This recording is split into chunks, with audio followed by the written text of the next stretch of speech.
आज चरणों में अपनी अर्जी प्रार्थना करते हुए ये दिल भी तुम्हारा है, ये चाबी तुम्हारी है, ये दिल भी तुम्हारा है, ये चाबी तुम्हारी है, ये दिल भी तुम्हारा है, ये चाबी तुम्हारी है।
प्यारे की जय।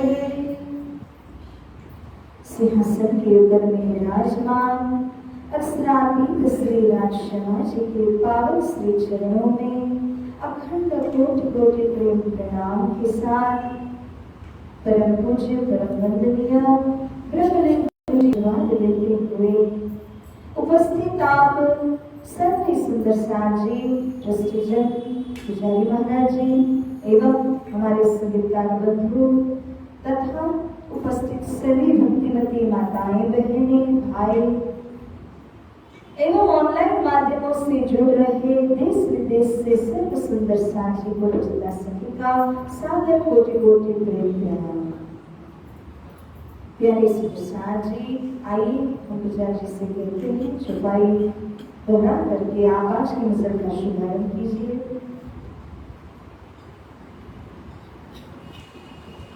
श्री प्राणनाथ प्यारे के जय, श्री धाम के धने के जय, महारानी श्री गायोराज के जय, महाराजा श्री छत्रसाल जो के जय, स्वामी श्री दाता महाराज के जय, श्री बेतक साहिब जो के जय, सर्व सुंदर साध के जय। श्री बंदो सदगुरु चरण को करम धन प्रेम प्रणाम, अशुभ हरण मंगल करण श्री देव चंद्र जे नाम, श्री प्राणनाथ निज मूल पदे श्री मणिराज सुनाम, तेज कुमार श्यामा युगल को पल पल करहूं प्रणाम, तेज कुमारी श्यामा युगल को पल पल करहूं प्रणाम। लो श्री प्राणनाथ प्यारे के जय। चर्चा प्रारंभ होत है, सुनो साथ चित्त दे, राज श्यामा जी प्राणनाथ सखी जीवन हमारो एक, सखी जीवन हमारो एक, श्री गोविंद गए साथ जी माया चर्चा का वक्त, अब तुम सुनियो चित्त दे, लाल आगे आए बेटे ने तखत, लाल आगे आए बेटे ने तखत, लो श्री प्राणनाथ प्यारे की जय। श्री मोहम्मद गए साथ जे ये दिवस ठट्टे में, अब फिर कहूँ ठट के, कोई भी तक जो हमसे, कोई भी तक जो हमसे, अब कहूँ बेतक ठट्टे के, याद करो मोमिन ने जो दिखाया खेल तुमको, बेटी जमीना सुत सुभाने, सिरजी आए ठट्टे में, रहे दिन 10 बारे, फिर लाठी बंदर आए, हुए इतने होशियारे, विश्वनाथ भट्ट मिले आज में देवी के दुकाने, उन्हें आदर बड़ो कियो एक ऊपर के पहचाने, यहाँ से चढ़े नाव में 17 दिन लगा तूफाने, वह नाव फिर आए ज्यों था हुक्म सुभाने, फिर पधारे 7 वास्ते, अजू मम्र सुना भया मिलापे, तू नाव ना जा सके, फिर की आए आपे, फिर की आए आपे। डोली श्री प्राणनाथ प्यारे की, धाम के धनी की, प्राणाधार सुंदर साथ जी, हमने श्रवण किया इस तरह से श्री जी दीप बंदर पधारे, धर्म पर्यटन की शुभ शुरुआत की। 2 साल वहां रहने के पश्चात विक्रम संपन्न 1724 की साल जब आई, तब श्री जी वहां से यानी दीप बंदर से प्रस्थान करते हैं। कारण 2 रहे, जाहिरी और बातुनी। जाहिरी कारण श्री तेज कुंवरी जी जो आरबी डकैत के फंद में पड़ी थी उनको छुड़ाने का था।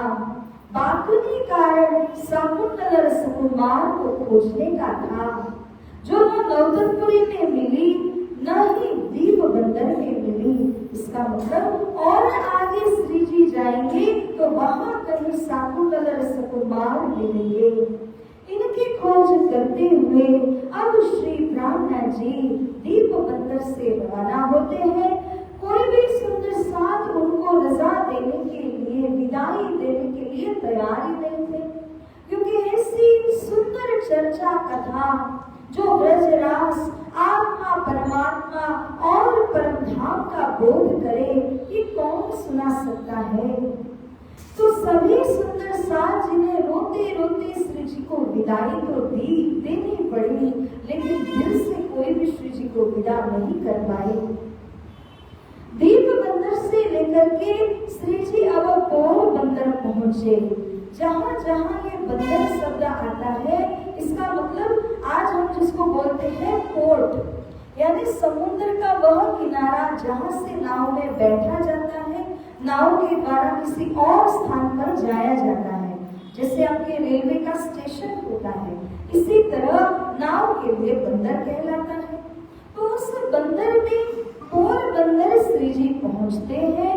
उसके बाद वहां से नवी बंदर, वहां से पाटन बंदर और वहां से बड़े बंदर आए। ये क्यों इस तरह से समुद्र का रास्ता पकड़े हुए हैं? क्योंकि जिन समुद्र के अंदर आरबी डकैतों ने बैजनाथ जी को अपना बंदी बनाया, वो भी समुद्र के किनारे होते हुए बंदर होते हुए जा रहे होंगे। इस हेतु से उनके पीछे पीछे श्री जी भी चले गए श्री तेज कुंवरी जी की खोज में। जब इन किसी स्थानों में तेज कुंवरी जी का कोई भी पता नहीं चला, उसके बाद श्री जी आते हैं मड़ई बंदर। और इस समय प्रेम जी ठावर उनका साथ देते हैं बैजनाथ जी की खोज करने के लिए। साथ में खलबल पड़ी दज्जाले किया सुर, ठोर ठोर फितने उठे वो करने लगे शोर। जितने भी सुंदर साथ थे उनके घर के कई लोगों को आरबी डकैतों ने पकड़ा हुआ था, किडनैपिंग की हुई थी, जिसकी वजह से सुंदर साथ के दिल के अंदर भी डर था कि वो आरबी डकैत कहाँ गए होंगे हमारे सदस्यों को लेकर के, और क्या कर रहे होंगे, उनके साथ कैसा व्यवहार हो रहा होगा। ये सारी बातों के विषय सुंदर साथ के दिल के अंदर भी बहुत डर था। जब श्री जी बड़े बंदर पहुंचते हैं, वहां पर श्री देवश्वर जी के एक शिष्य रहते थे जिनका नाम था प्रागमल भाई। ये प्रागमल भाई का किस्सा बड़ा ही सुंदर है। वित्तकार कहते हैं, प्रागमल भाई को किस्सा सुनो श्रवण दई सोई, सुनत ताल तम के तुरता सखी रूप गयो होई। बोले श्री सतगुरु महाराज की। ये प्रागमल भाई को जब श्रीदेव सूरज ने तारतम महामंत्र दिया, तारतम ज्ञान प्रदान किया, और श्री देवसूत्र जी उनको समझाते हैं कि परमधाम के अंदर तो हम सभी कौन है, सखिया है, न कोई पुरुष है, एकमात्र श्रीराज जी महाराज ही हैं जो पुरुष है, बाकी तो सारे श्यामा जी और सखिया ही है। तो इसीलिए हमें गोपी भाव से अथवा सखी भाव से ही श्रीराज जी को भजना चाहिए, चाहे यहाँ आप पुरुष के तन में क्यों ना हो। जब इस प्रकार से उन्हें समझाते हैं तो ब्राह्मण भाई के अंदर इतनी पवित्रता थी कि देवचंद्र जी के वचन उनकी आत्मा के अंदर प्रवेश हो गए और वो सखी भाव से जब श्री राजी महाराज जी को रात दिन भजने लगे। बड़े ही भक्तिवान थे, इसलिए जितना भजन किया तो ये हुआ कि मन के अंदर था सखी भाव से भजना, मैं परम धाम की सखी हूँ। तो उनका जो बाह्य शरीर था वो भी सखी रूप ही बन गया। तो जब वो सखी भाव बजते बजते बजते बजते सखी रूप बन गए, बाहर अब जाते हैं, उनका स्वरूप इतना सुंदर एक स्त्री की तरह बन गया। बाहर जाते हैं तो पुरुष मोहित होने लगे। पुरुष देख ही नहीं मोही है पति मेरे तो ही। उस समय श्री सदगुरु हयात थे, जीवित थे। तब ब्राह्मण भाई ने श्री सदगुरु जी से कहा कि देखिए आपके कहने पर मैं इस प्रकार से भजन भक्ति में तल्लीन हुआ कि मेरा स्वरूप ही सखी का बन गया है। जहाँ कहीं मैं बाहर जाता हूँ तो मुझे देखकर पुरुष मोहित हो जाते हैं, और वे तो पहले पुरुष ही थे, इसीलिए काम भी करना है तो पुरुषों के साथ उनके बीच रहकर करना है। लेकिन अब उनका स्वरूप जो स्त्री का बन चुका था, इसे देख करके सारे पुरुष वर्ग मोहित हो जाते थे, तो घर से बाहर निकलना ही बड़ा मुश्किल हो गया। इसलिए उन्होंने श्री सदगुरु जी से कहा कि मैं क्या करूं। तब श्री सदगुरु जी ने ऐसी कृपा की, बोले आप कितना कमाते हो दिन भर के अंदर, उतना ही पैसा आपको घर के जो मंदिर का एक जगह होती है उसको गोख बोलते हैं, उस गोख के अंदर एक छोटी सी ऐसी खिड़की मेहराब जैसा आकार बना हुआ होता है जहाँ पर दिया आदि प्रकट किया जाता है। बोले कि उस घर के गोख में आपको नित्य प्रति उतने पैसे मिलेंगे जितना आप बाहर जाकर के कमाते थे, और वो पैसे आपको मिले पत्नी को देना, बच्चों को देना, जिससे कि वो बाहर जाके खरीदारी आदि करके आ सके और आप अपना घर में बैठ करके राज जपना। तो सदगुरु का आशीर्वाद मिलने से पितरकार कहते हैं घर के गोख विषय तहा नित्य प्रति कोरी सात। उन्होंने कहा था 7 कोरी मैं नित्य कमाता हूँ और उसमें से थोड़ा बचाता हूँ, थोड़े के द्वारा परिवार का भरण पोषण होता है। तो 7 कोरी आपको घर के गोख में मिल जाएगी। ये सदगुरु का आशीर्वाद उनको प्राप्त हुआ। मिले तुरंत ही प्रात उठी। कब मिलेगा? जैसे प्रात में आप अपने पूजा घर में जाकर पूजा वंदना करोगे, वहीं पर आपको 7 कोरी मिल जाएंगी। मग्न प्रेम में गात, कितना अच्छा। अब तो वो प्रेम में मग्न होकर के राज करने लगे, भजन भक्ति अपना कीर्तन आराम से करने लगे। अब मन में कोई चिंता नहीं रही। तो ये जो ब्राह्मण भाई थे वो यहाँ बड़े बंदर में रहते थे, एवं अन्य भी कोई सुंदर साथ यहाँ पर मड़े में रहते थे। जब श्री जी वहां पहुंचे तो ब्राह्मण भाई से मुलाकात होती है, उनका हालचाल पूछते हैं। वे तो जयराम भाई की तरह नहीं थे, तो रात दिन भजन भक्ति करना, सत्संग में मस्त रहते थे। तहाँ खंडनी करके जीरते किए तिनको, मगर कई ऐसे और सुंदर साथ थे जो जयराम भाई की तरह भूले हुए थे। उनके आगे इन ब्राह्मण भाई का किस्सा बताकर उदाहरण रखते हुए श्री प्राणनाथ जी उन सबको समझाने लगे। देखिए भजन भक्ति के अंदर कितनी शक्ति होती है, कितनी ताकत होती है कि भक्त के सिर पर भगवान एक पैर से खड़े रहते हैं।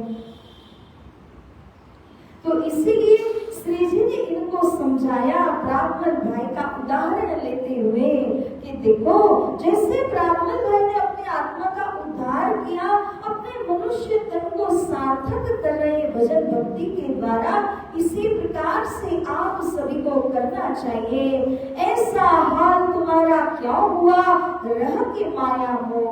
इस प्रकार आपका ये हाल कैसे हुआ, संसार माया के बीच में रहकर इनको देखिए कैसे ये भजन ये उदाहरण रखते हुए श्री जी ने अपने सुंदर सांप को समझाया और कहते हैं, तुम तो चतुर प्रवीण हो, है तुम्हारा तन धाम, दिन को भूल के माला में करो ऊपर का काम। हे सुंदर सांप जी, आप लोग कैसे हैं? चतुर हो, होशियार, प्रवीण, जानकार हो। और ऐसे सुंदर सांप जिनका मूल तन पर आत्मा मूल मिलावा में बैठी है, वो तो केवल खेल को देखना चाहती है, खेल में खोना थोड़ी ना चाहती है। तो आप इस बात को समझिए कि हम इस खेल के अंदर क्यों आए हैं। धनी जी ने जो दो चीजें हमसे कही थी, एक उनका प्रेम, एक उनकी पातशाही, इन दोनों चीजों के लिए इस खेल में आना पड़ा। जब तक हृदय के अंदर आप धनी का प्रेम नहीं भर लेते हो वहां तक, और जब तक उनकी पातशाही को नहीं जान लेते हो तब तक आप इस खेल संसार से धाम में कैसे जागोगे।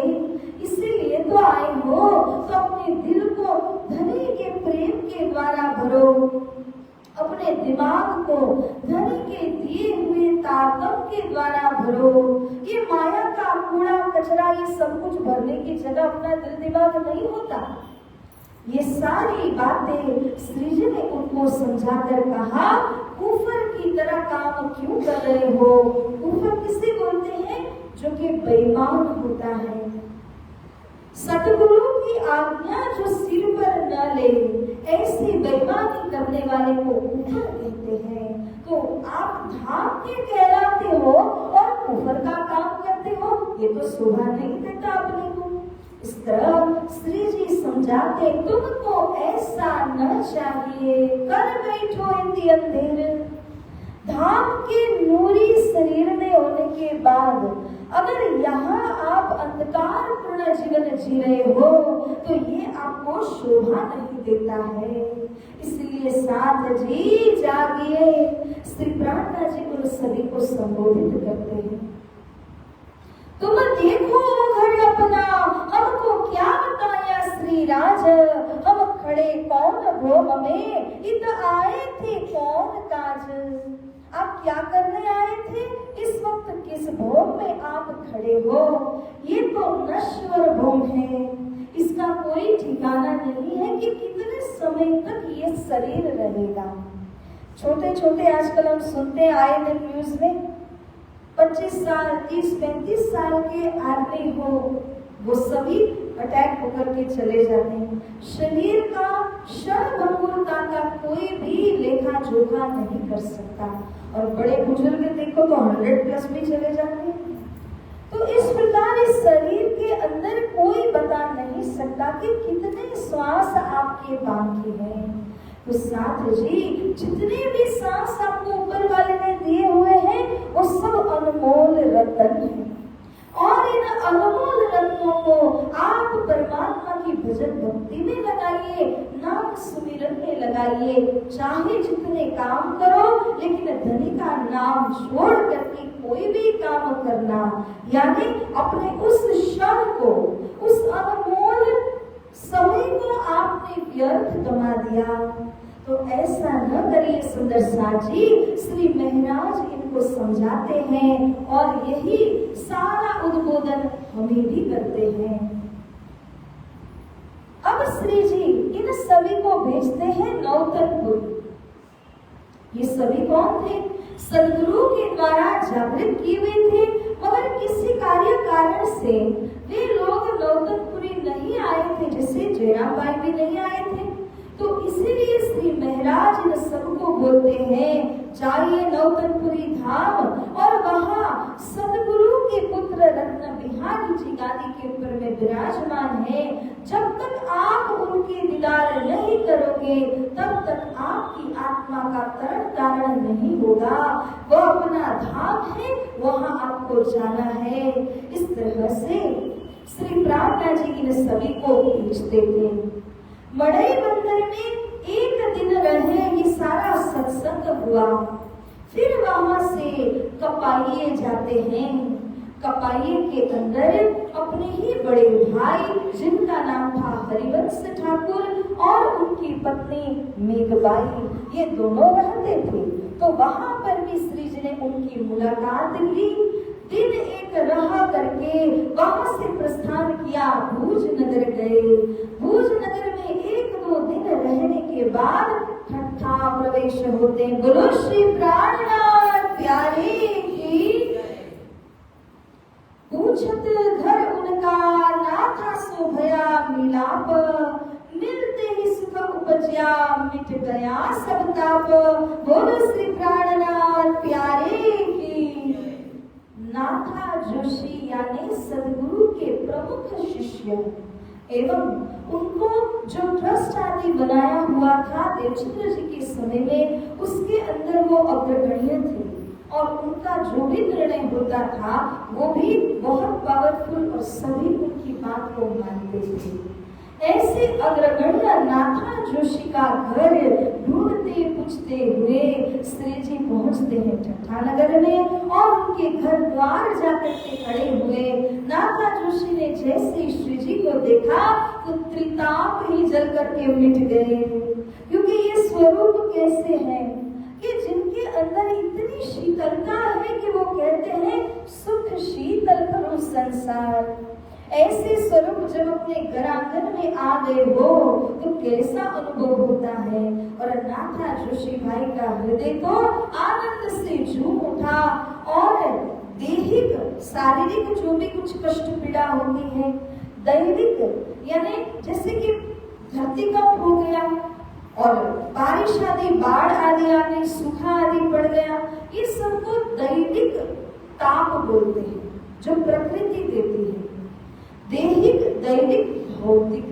भौतिक माने अभी जिस तरह कोई कानूनन किसी प्रकार से देश को चला रहा है, उसमें सुविधा ना सुविधा हर प्रकार की चीजें होती हैं। तो ये भौतिक जो सुख दुख होते हैं, ये 3 प्रकार आपको समझना है। दैहिक माने शारीरिक हुआ, दैविक माने कि जो नेचुरली होता है, कभी बारिश की बाढ़ आ गई, कभी सूखा पड़ गया, कभी धरती कंप आ गया। भौतिक में जैसे संसार का जो नित्य नियम चल रहा है उसमें कई बार सुविधा असुविधा होती रहती है। ये 3 प्रकार के दुख या ताप बताए गए हैं। तो जब श्री प्राणनाथ जी का दर्शन नाथा जोशी भाई को होता है, तीनों ताप जल करके मिट जाते हैं, भस्म सात हो जाते हैं। तो साधु जी बातें लगे पूछने, कौन भाग्य है हम वहां सेती यहाँ लो धरे मुबारक कदम।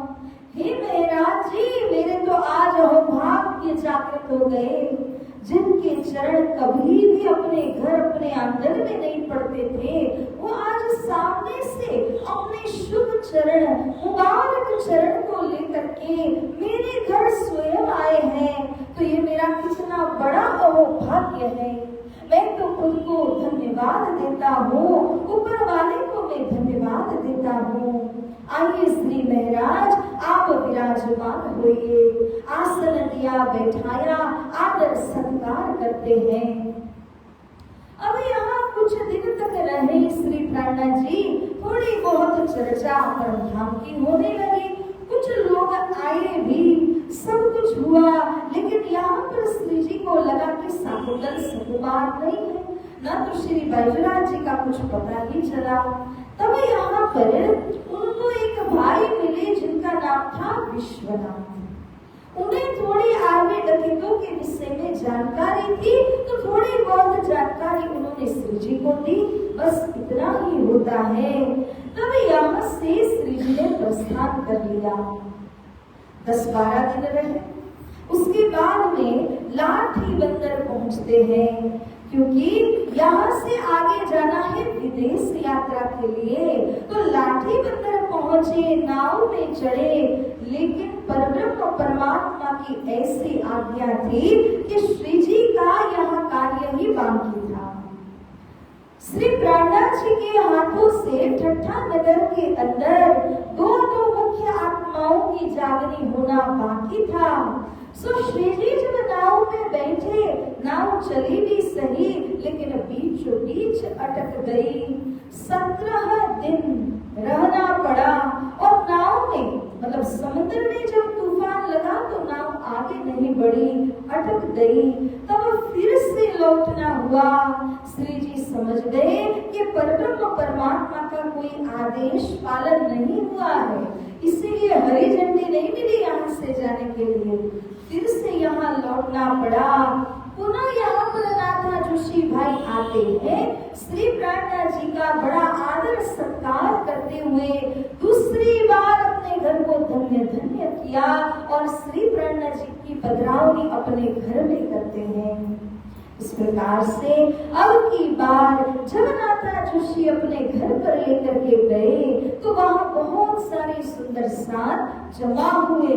श्री जी की सेवा भी सभी करने लगे। श्री प्राणनाथ जी ने सुना ठट्ठा नगर के अंदर एक ऐसा कबीर का मठ है जिसके महंत जिनका नाम था चिंतामणि भाई। तो इन चिंतामणि भाई के विषय में श्री प्राणनाथ जी ने जब सुना कि ये तो 5-5 सिद्धि से युक्त है, एक एक सिद्धि को 12 वर्ष लगते हैं, मगर ये 5 सिद्धि से युक्त थे, इसीलिए श्री जी ने सोचा कि ये तो मुझसे मिलने नहीं आएंगे, मैं ही जाता हूँ। श्री प्राणनाथ जी अपने कुछ सेवक सुंदर साथ को लिए हुए वहां जाते हैं और चिंतामणि भाई के साथ में मुलाकात होती है। कहाँ से आए साध तुम, चर्चा करो हमसो, कि तुम हमको सुनाओ जो कछु ज्यादा आवे तुमको। जब वहां पहुंचे तो साधु साधु मिले ज्ञान की लूटालूट। साधु साधु जब मिल जाते हैं तो उनको यही नजर आता है कि मेरे अंदर कुछ ज्ञान है, इनके अंदर कुछ ज्ञान है, तो उस ज्ञान के आदान प्रदान की जाए।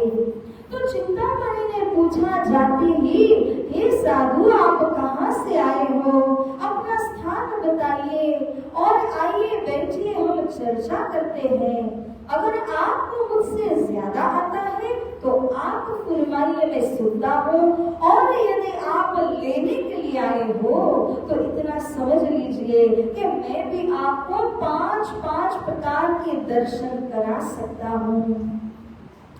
जो देने आए हो तो देओ, लेने आए हो तो देवे हम। तुम सुनो हम कहे, चिन्हार हो चर्चा आत्म। अगर देने के इरादे से आए हो तब तो मैं सुनने तैयार हूँ, और अगर लेना चाहते हो तो मैं आपको बताऊं मेरे पास 5-5 सिद्धियां हैं। तो इस प्रकार से बताया कि मैं आपको शेषशाही भगवान का दर्शन करा सकता हूँ, चाहो तो व्यष्टि ज्योति स्वरूप का दर्शन करा सकता हूँ, चाहो तो चतुर्भुजी विष्णु भगवान का दीदार करा दूं, अनहद नाद जपा दूं, अजपा जाप करवा दूं। आप जो कहो वो 5 सिद्धि मेरे पास है, बताओ आप। श्री प्राणनाथ जी को जब इतना उन्होंने बताया, अब श्री जी का ये उत्तर था, जो कछु तुम कहो सो ग्रहे तुम्हारे कदम। हे चिंतामणि भाई, मैं तो यहाँ ग्राहक बन के आया हूँ, आप जो कहोगे वो मैं ग्रहण करूंगा। लेकिन मेरा एक छोटा सा प्रश्न है, तिनका निर्णय कर दियो, मेरे प्रश्न का समाधान कर दीजिए, दिल करो रोशन और मेरे हृदय को रोशन कर दीजिए। जब इस प्रकार से श्री जी पूछते हैं कि 5 सिद्धि का उल्लेख तो आपने किया, मगर हे चिंतामणि आपने ये नहीं बताया कि इनमें से सबसे पावरफुल शक्ति कौन सी है, कौन सी शक्ति किसके परे आई हुई है, और जो सर्वोच्च शक्ति है। आपने जब ये सिद्धि को प्राप्त किया तो आपको पता ही होगा कि कौन सी सिद्धि सर्वोच्च है, सर्वोत्तम है। तो आप मुझे कृपया यह बात बताइए कि कौन सी सिद्धि सर्वोत्तम है, मैं उन्हीं का दर्शन करूंगा। मैं निर्णय कैसे करूं इन 5 में से किनका दर्शन मुझको करना है। जब श्री जी ने ऐसा सटीक प्रश्न पूछ लिया, तब चिंतामणि को तो सोच में डाल दिया। आज तक उन्होंने ये नहीं सोचा था कि कोई भी ऐसा आकर के प्रश्न पूछेगा कि 5 सिद्धि में से कौन सा जो मंत्र, कौन से जो देर है जो सर्वोच्च है। इसका निर्णय करने के लिए तो ज्ञान की आवश्यकता है, अध्ययन की आवश्यकता है। तो जब ये चिंतामणि इसका उत्तर नहीं दे सके, चिंतामणि के सारे शिष्य मंडल बैठे हैं, श्री जी की सारी जमात बैठी हुई है, और सबके बीच में अपनी नाक बचानी तो पड़ेगी। तब चिंतामणि के मन में जो आया वो एक दोहा था। उस दोहे को चिंतामणि ने श्री जी के आगे कहा, कौड़ी ते हीरा भया, हीरा थे भया लाल, आधा भक्त कबीर है, पूरा भक्त कमाल। ये जैसे ही दोहा उनके मुख से निकला और श्री जी को ऐसा जोश आता है, क्योंकि श्री राजी महाराज जी अंदर विराजमान हैं। और जब श्री जी ने चिंतामणि के मुख से कमाल की प्रशंसा सुनी, तब तो श्री जी से रहा नहीं गया। ऐसा जोश चढ़ गया श्री प्राणनाथ जी को कि सीधे सबके सामने उसी के मठ मंदिर के अंदर में श्री जी ने उनको फटकारते हुए कहा, अरे चिंतामणि, तुम क्या बोल रहे हो? आप कबीर के मंदिर के अंदर मठाधीश बन के बैठे हो, दाना खा रहे हो कबीर का, प्रशंसा कर रहे हो कमाल की। ये कैसी बात हुई? ये कैसा विवेचन आपके द्वारा हुआ है? कहाँ मजल कबीर की कहती है अकल कमाल, कौन देखो दोनों को किनका कैसा हाल। अरे चिंतामणि, कबीर साहिब की मजल कहाँ तक की है, और कमाल कितनी छोटी तुच्छ बुद्धि को धराता है, इसके विषय भी आपने कभी नहीं सोचा।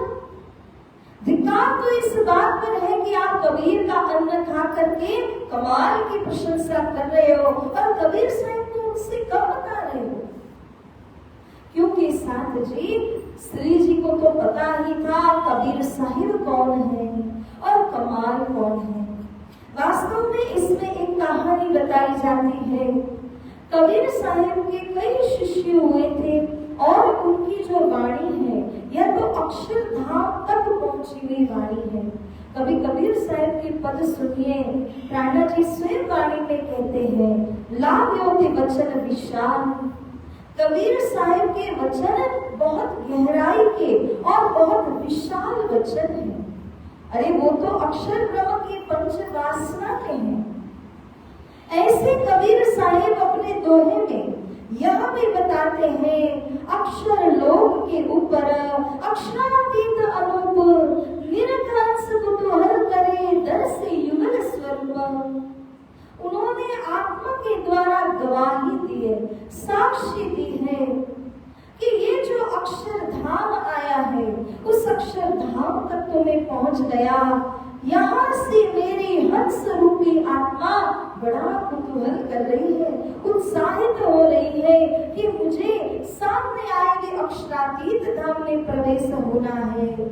लेकिन चलते चलते पग थके, नगर रहा नवकोश, बीच में डेरा पड़ गया, कबीर कितने दे दोष।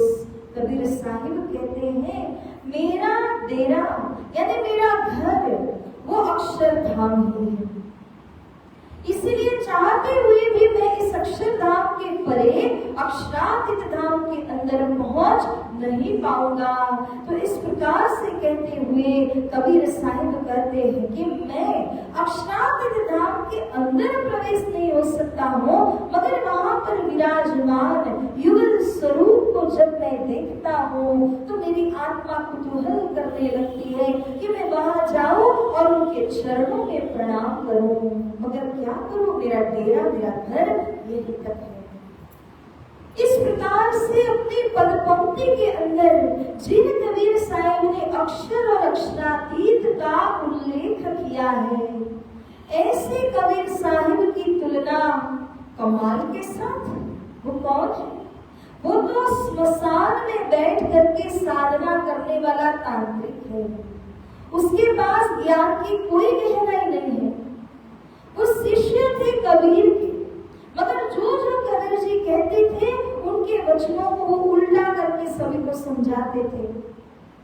जैसे कबीर साहिब अगर कहें मन का कहना ना मानिए, मन है पक्का दुश्मन, तो वो कहते थे मन का कहना मानिए, मन है पक्का मित्र। सीधा उल्टा करके समझाते थे। तो इस प्रकार से एक दिन ऐसा हुआ कि कबीर साहिब एक बगीचे में टहलने गए और वहां नदी भी बह रही थी। इत्तेफाक से उसी दिन पर कमाल भी अपने ग्रुप को लेकर के वहां पर पहुंचे हुए थे। कमाल ने कबीर के ही शिष्यों को अपना बनाया था। जो ऐसे कई होते ईमान नहीं होता तो वो बदल जाते हैं, तो कमाल ने उन्हीं के शिष्यों को अपना बनाया हुआ था। दोनों का ग्रुप उसी समय उसी स्थान पर पहुंच गया था। तब एक मुर्दा उस नदी में बहता हुआ आया। अब शिष्यों को तो क्या होता है, आपस में चैलेंज लगाते हैं और गुरु के सिर के ऊपर डाल दिया। शिष्यों ने आपस में ऐसी चैलेंज लगाई, इस मुर्दे के अंदर जो प्राण प्रवेश करा करके मुर्दे को जीवित कर देगा वो ही सच्चा है। अब पहली बारी कबीर साहिब की आई। अब वो तो ज्ञानी है, साधक है, और इन कबीर साहिब के अंदर स्मशान आदि की तंत्र विद्या आदि नहीं थी। तो कबीर साहिब ने तो ऊपर वाले को स्मरण कर लिया, ये काम तो मुझसे नहीं होगा, ये तो आपकी करिश्मा आपकी मेहर के द्वारा हो सकता है। लेकिन कबीर साहिब के द्वारा कोई भी मंत्र जाड़ फूक आदि कुछ ही नहीं हो सकता था। इसीलिए उन्होंने कुछ भी नहीं कर पाए, उस मुर्दे के अंदर प्राण भी प्रवेश नहीं करा सके। बारी आई कमाल की। कमाल के लिए बाएं हाथ का ये खेल था, उसके तो रात दिन का काम ही हुए है। तो स्मशान साधे हुए कमाल ने एक प्रेतात्मा को उसने प्रवेश कराया। मुर्दा उठा, उठ के दौड़ने लगा। सबके बीच में कमाल की जय जयकार हुई और कबीर साहिब के कई शिष्य कमाल के बन गए। तब से लेकर के कमाल का संप्रदाय और कमाल की जमात बनी है, मगर वो बनी है कबीर के शिष्यों से। लेकिन इस प्रकार का एक यहाँ पर किस्सा होता है जिसके बाद से लोगों के अंदर कमाल के लिए श्रद्धा हो गई। और चिंतामणि भाई ने कहा कि अरे ये जो कबीर है वो कबीर कौन है? हीरा है। उनका जन्म पौड़ी रूप उनके माता पिता से हुआ है। पौड़ी ते हीरा भया, कबीर साहिब हुए। हीरा ते भया लाल, हीरे से भी अधिक मूल्यवान लाल रत्न होता है। तो बोले कि हीरे कबीर साहिब के द्वारा कमाल हुए, जो कि लाल रत्न के साथ उन्होंने तुलना करी। और फिर कहा आधा भक्त कबीर है, पूरा भक्त कमाल। ऐसे स्मशान साधने वाले कमाल को पूरा भक्त कहना, और कबीर साहिब जिन्होंने अक्षर अक्षरातीत की बातें बताई उनको आधा भक्त कहना, ये श्री जी को कतई सहन नहीं हुआ। और श्री प्राणनाथ जी कहते हैं तुम आधा भक्त इनको कहिया, जो चित्त नहीं तुम धीरा। आपका हृदय जिसके अंदर विवेचन नहीं है, धैर्य नहीं है कि आप ठहरा सको कि कबीर कौन, कमाल कौन, इसीलिए आपने ऐसे वचन कमाल के लिए कहे और कबीर को आप आधा भक्त बोल रहे हो। धिक्कार है आपकी बुद्धि के ऊपर। बिन पहचाने बोलत हो नहीं तुम सराफ। सराफ कहते हैं विद्वान जानकार को। आप कोई सराफ नहीं हो, क्योंकि बिना विवेचन किए आप कबीर साहिब को नीचा दिखा करके कमाल को ऊंचा बता रहे हो। इस समय श्री जी के मुखारविंद से एक कीर्तन कबीर साहिब का यहाँ कहा जाता है। इस कीर्तन को कह करके श्री जी यहाँ से रवाना हो जाते हैं। ये कीर्तन वह कीर्तन है जो कबीर साहिब ने अपने कबीर बीज ग्रंथ में बताया है और कहा है कि ये मेरा सदगुरु होगा।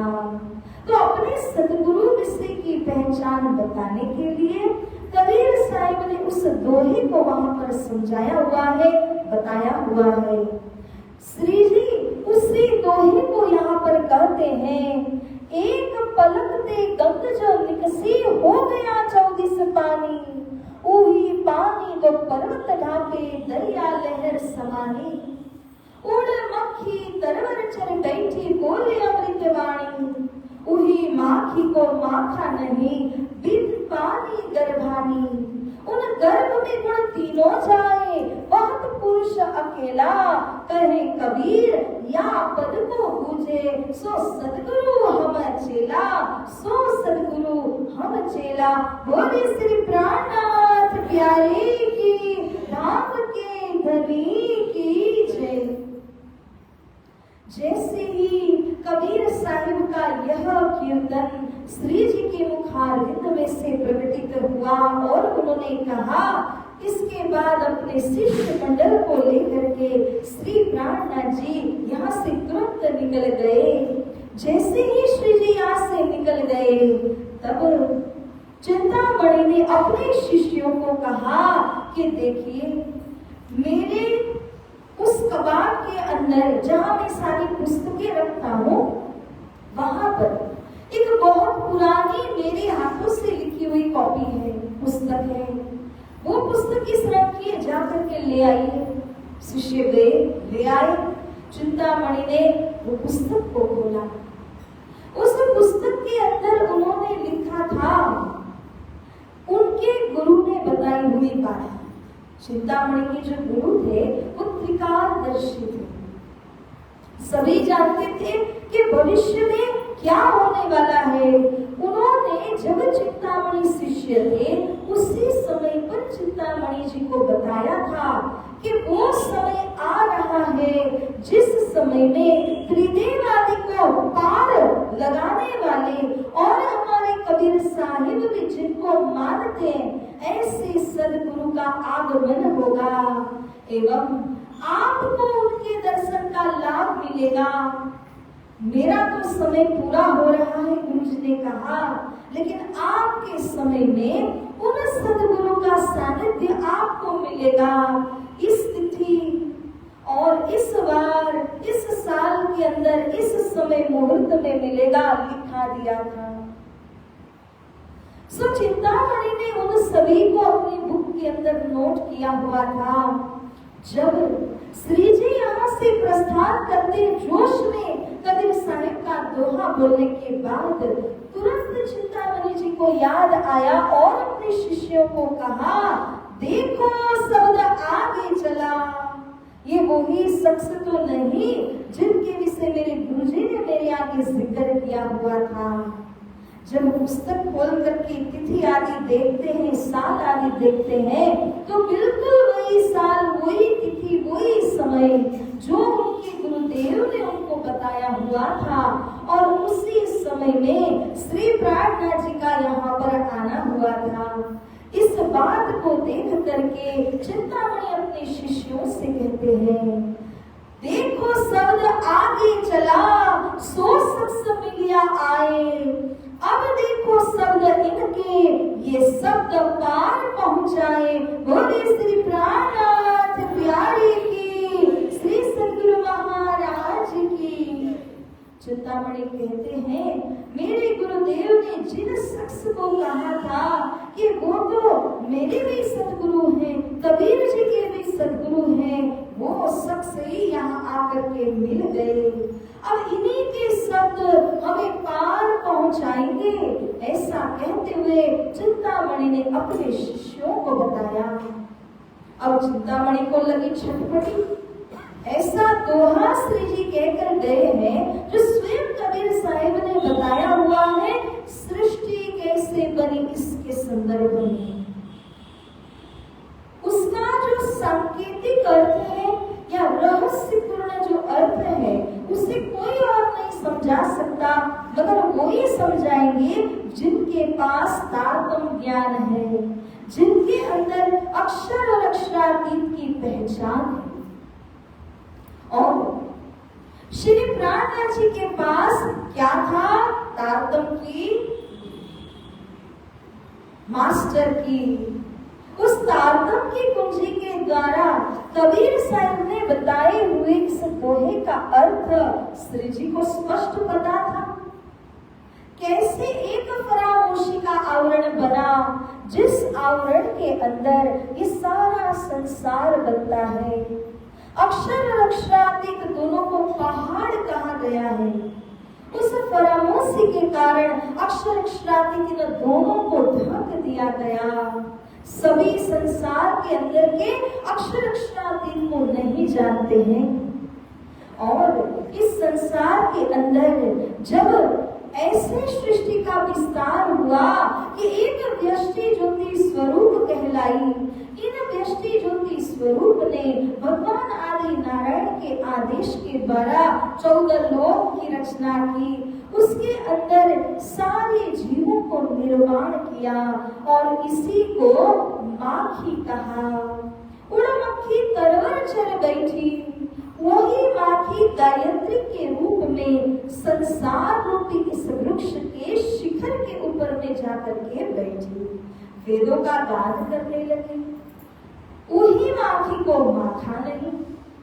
ये व्यष्टि ज्योति स्वरूप के विषय श्री जी भी कहते हैं कि बिन पानी गर्भानी, उसका संपर्क किसी पुरुष से हुए बिना वो मां बनी और उसने सारे 14 लोक की रचना करी अपनी शक्ति के प्रताप से। त्रिदेव की औलाद होकर बैठी अपनी शक्ति के प्रताप से सारा कुछ वर्णन हमारी श्रीमुख वाणी में आता है।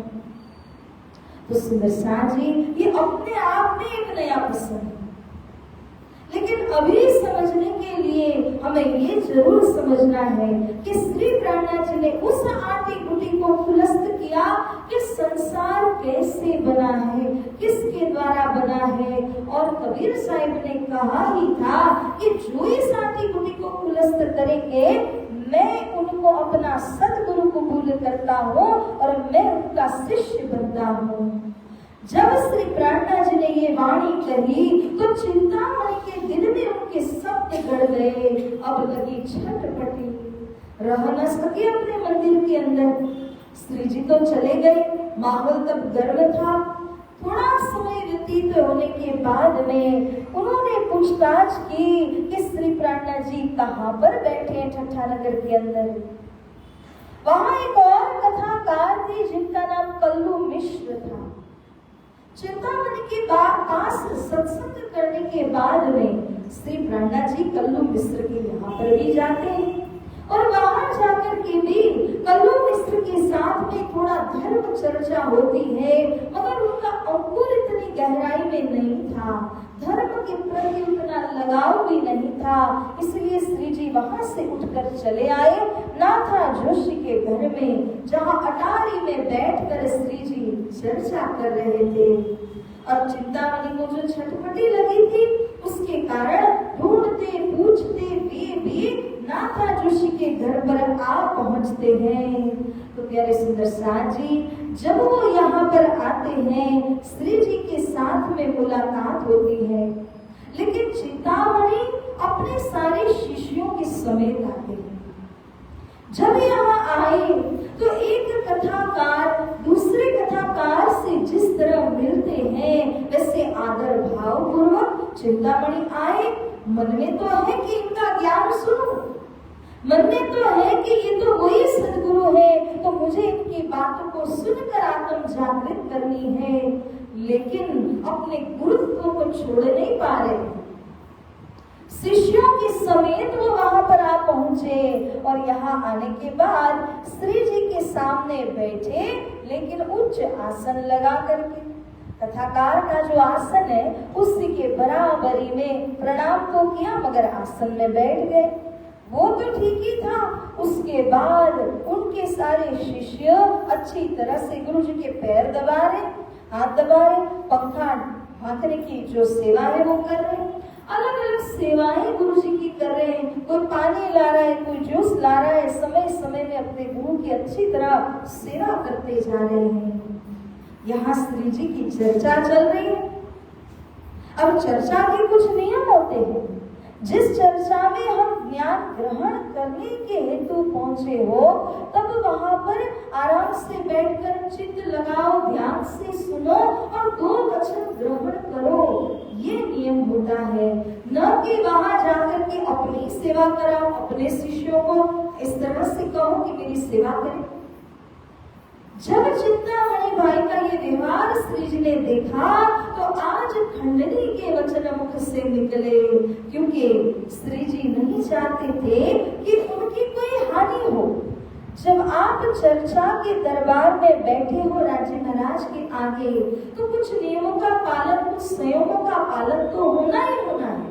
एक श्रोता के आसन में बैठे हो तो चिंतामणि भाई की जब इस तरह से खातिरदारी की जा रही थी, श्री प्राणनाथ जी ने गुरु और सदगुरु का विवेचन किया, कच्चे गुरु और सच्चे गुरु का विवेचन किया और ऐसी ऐसी बातें बताई कि गुरु का उत्तरदायित्व क्या होता है, जिम्मेदारियां क्या होती है। ऐसी बातें श्री जी ने कही, न तो चिंतामणि का नाम लिया, लेकिन सारा इशारा उन्हीं की तरफ था। तब चिंतामणि चर्चा पूरी होने के बाद श्री जी के पास में आए और कहा कि हे श्री जी, मैं जानता हूँ आप क्या बात कर रहे थे, मगर मेरे इतने सारे शिष्य हैं, थोड़ी सी लाज शर्म मर्यादा उनके बीच में रख लीजिए। चाहिए तो एकांत में आप मुझे मार भी सकते हो, आपको छूट है, आप गुरु हैं, लेकिन इन सब के बीच में नहीं, वो मेरे शिष्य हैं। श्री जी ने कहा कि आप चिंता न करिए, आपकी इज्जत मेरी इज्जत है, तो मैं हमेशा आपकी लाज रखे रहूंगा, आप चिंता न करें।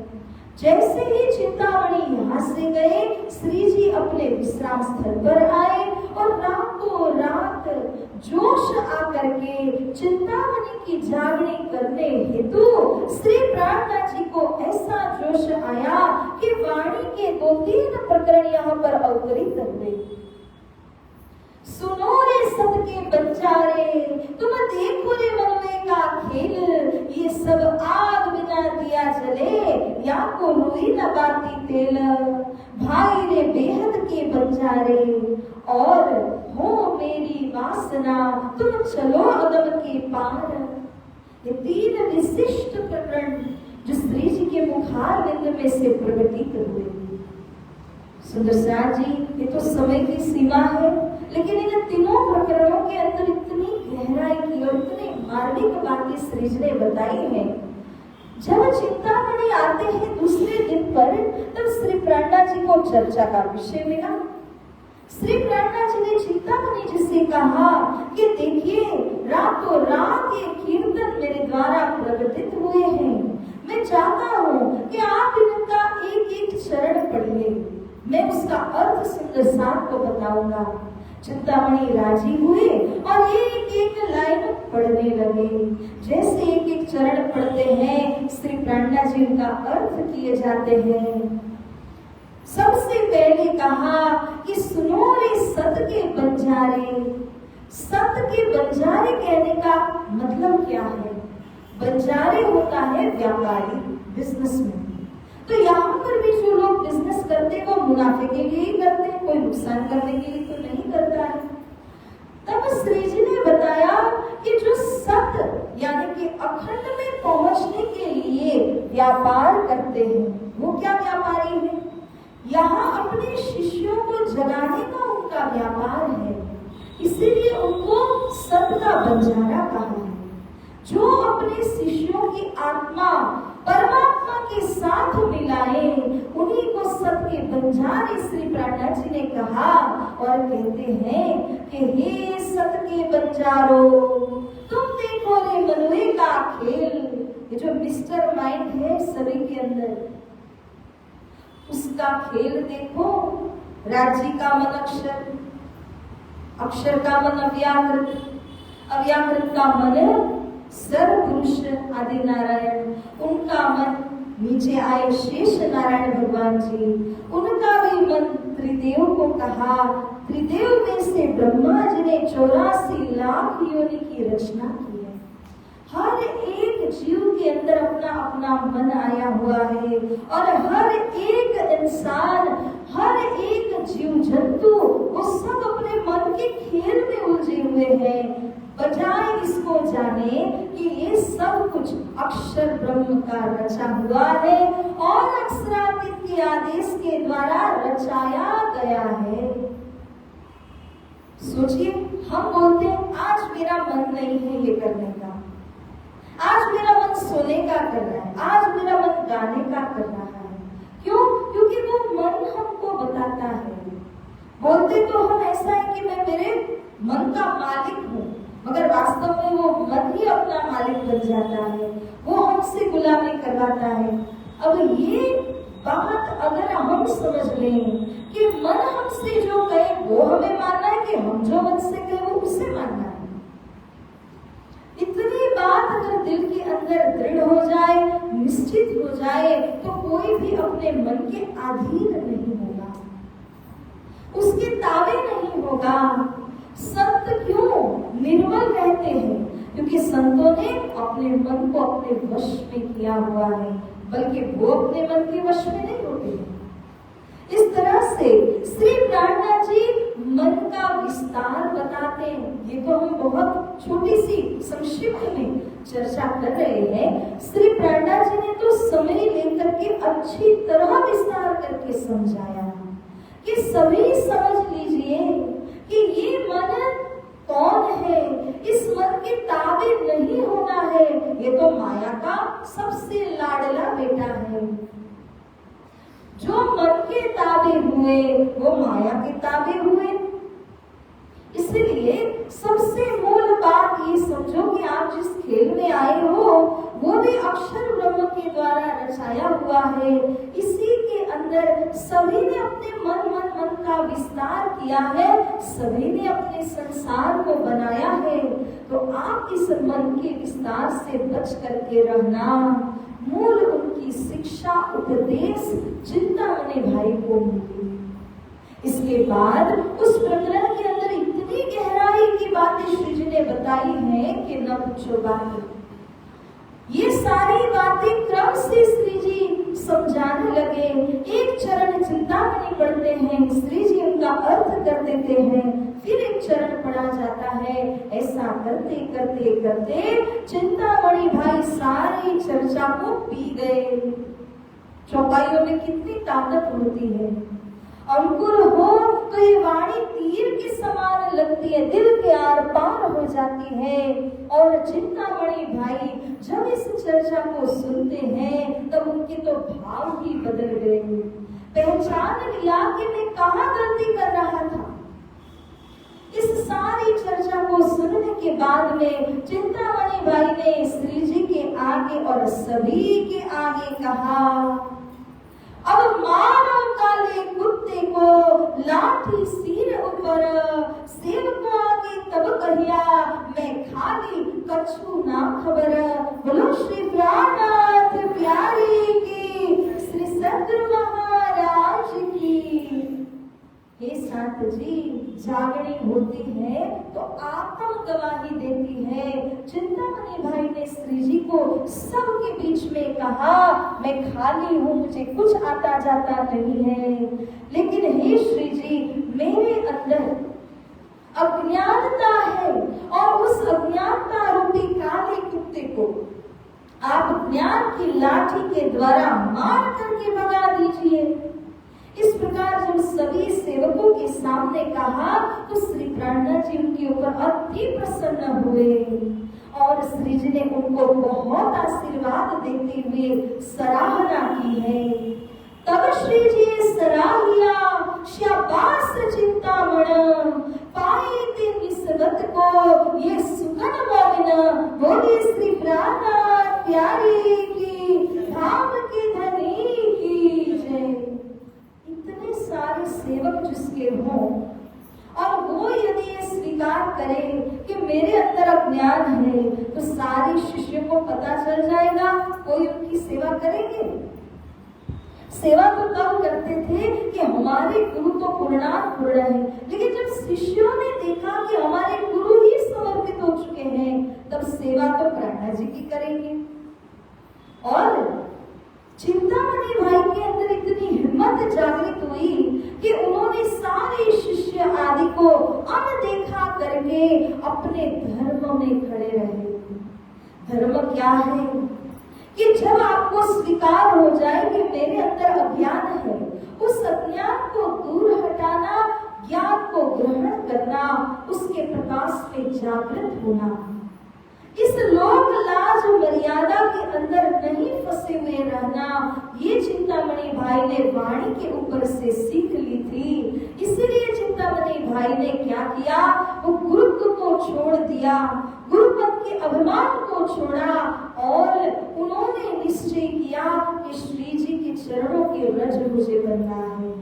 श्री जी ने जगाए सुंदर सार के चरण रज मुझको बनना है। ये कोई साधारण बात नहीं है। इसलिए प्रणा जी की सराहना करते हुए कहते हैं, पाई ते निस्बत को आपने मूल सन्मत को जाना। सुंदर साथ जी, ये तो परम धाम की 12,000 सखियों के अंदर शामिल है। इसलिए वो अंकुर था, जल मिलते ही वो प्रस्फुटित हुआ, उजागर हुआ और उसने श्री प्रार्थना जी के चरणारविंद को पकड़ लिया। यदि वो अपने गुरु भाव के अंदर स्थिर रह जाते, श्री जी के चरण कभी पकड़ नहीं पाते। सारा अभिमान सब कुछ त्याग करके उस श्री प्रार्थना जी और धर्म के अंदर में चरण रज बन करके शामिल होने को तैयार हुए। बहुत शाबाशी दी श्री प्रार्थना जी ने और एक कीर्तन और उतरा, हो मेरी वासना तुम चलो अगम के पार, अगम पार अपार पार, तहाँ है तेरो करार। तो देख निज दरबार अपनो, सूरत यही संभार, तेरे बीच बाट घाट न तत्व कोई, तू करे पाँव बिना पंथ, निराकार के परे न्यारा, तहाँ है हमारा कंथ। बोले श्री प्राणनाथ प्यारे की, सद्गुरु महाराज की। अब गीतकार कहते हैं कि जब इनकी जागनी हुई, कन्या श्री तारतम इनको सब सेवकों समेत परहेज कराया 4 बात का, ये कबूल कर दिल लेता। श्री जी ने अब चिंतामणि भाई को उनके सभी सेवकों समेत तारतम दिया, क्योंकि सारे सेवकों को लगा हमारे गुरु जी ने जिनको गुरु बनाया, हम भी उन्हीं के शिष्य बनते हैं। इस तरह से उस समुद्री इलाका था, तो बहुत सारी चीजें न खाने की भी खाते थे, न पीने की पीते थे। तो 4 चीज का नियम दिलवाते हैं श्री प्रार्थना जी। ये 4 चीजें आपको तमोगुण से दूर रखती हैं। जैसे किसी भी प्रकार का नशा, शराब हो, तंबाकू आदि, गुटखा आदि हो, इन चीजों में नशा होता है। उस नशे की वजह से मन उसके ताबे रहता है, आत्मा में बल नहीं आता, इसीलिए उस चीज का परहेज कराया। पर स्त्री को माता समान देखना, ये भी बात समझाई। चोरी चकारी, झूठ न बोलना, मांस मछली आदि का सेवन न करना, इस सारी चीजों का संकल्प दिलवाया हाथ में पानी लेकर के। जब सारे लोग तैयार हुए, संकल्प लेते हैं, उसके पश्चात श्री प्रार्थना जी ने इन सभी को तारतम महामंत्र की दीक्षा प्रदान की और कई लोग इस जमात के अंदर में जुड़ जाते हैं। तो साथ जी, इस प्रकार से एक नई जमात तैयार होकर के धर्म सिद्धांत में सम्मिलित हुई। ये बहुत बड़े अहोभाग्य की बात है, क्योंकि यही चिंतामणि आगे दिल्ली की मजल में जा करके 12 जने मोमिन में भी शामिल हुए। ऐसा ईमान लेकर आए हैं कि इस ईमान के द्वारा संपूर्ण संसार के अंदर वो धन्य धन्य के पात्र बन गए हैं। तो ऐसे चिंतामणि भाई का आगमन धर्म सिद्धांत में होता है। एक और आत्मा है जिनका अब यहाँ आगमन होगा। आइए सुंदर जी एक भजन और उसके बाद उस प्रसंग को भी हम श्रवण करते हैं। बोलो श्री प्राणनाथ प्यारे की जय।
सुंदर प्रसंग हमारे लक्ष्मण सेठ का, जिन्होंने कल ही हमको अंतिम चौपाई के अंदर कहा था कि अब मेरी बात आने वाली है।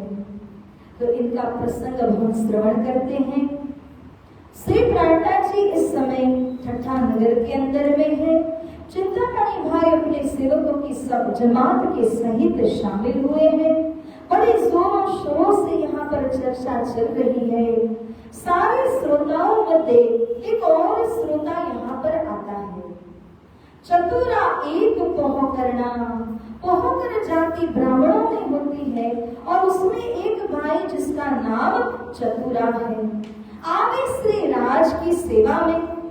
दैनिक श्री प्राणनाथ जी की सेवा करने के लिए वो आते हैं। क्या सेवा है? लावे दूध नित्याणी, रोज दूध लाने की वो सेवा करते हैं। सुनी चर्चा कानोई ने। अब भक्ति भाव वाले तो थे ही, तो उन्होंने श्री जी के मुखारविंद से ब्रजरास की बातें सुनी। और जब श्री प्राणनाथ जी ब्रज और रास की बातों को सुनाते हैं तब त्रिधा लीला का भेद उनको समझाते हैं। आज सारे के सारे विद्वान जो भागवत आदि की चर्चा कर रहे हों या श्री कृष्ण कथा जो सुना रहे हों, उन सबका ये कहना है कि यहाँ के गोकुल, यहाँ के वृंदावन के अंदर ही अखंड लीला चल रही है। हालांकि ये बात सत्य नहीं हो सकती। क्यों? जब ये संसार ही खंडित होने वाला है, इसी के अंदर जब प्रलय आने वाला है, तो भला यहाँ का गोकुल, यहाँ का वृंदावन कैसे अखंड चल सकता है? यहाँ की लीला कैसे अखंड कही जा सकती है?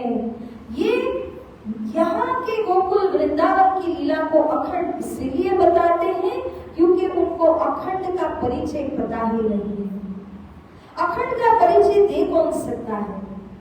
वही सदगुरु जिनके पास तारतम है, तारतम की कुंजी है, तारतम के चश्मे पहन करके वो ये बात हमें समझाते हैं।